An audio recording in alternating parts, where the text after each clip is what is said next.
Ayan, 5 days na po sila. Ayan po si Cutie, siya yung pinakamalaki. Yun po si Tisay, nilabas ang dila.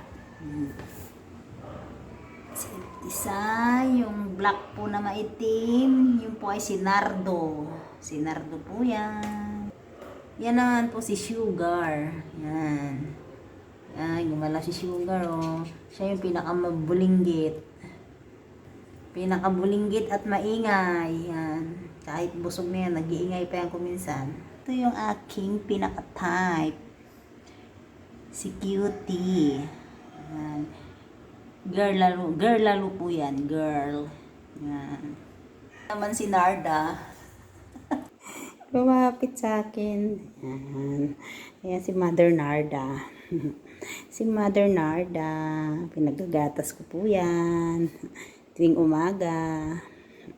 Paggising ko sa umaga, sasalubong po yan. Manghihingi ng pagkain. Yan. Kaya titimplahan ko yan ng kalahating baso ng gatas. Isasabaw ko doon sa kanyang dog food. Yan. Hello, Ate Narda. Si Mami Narda na yan, Mami Narda.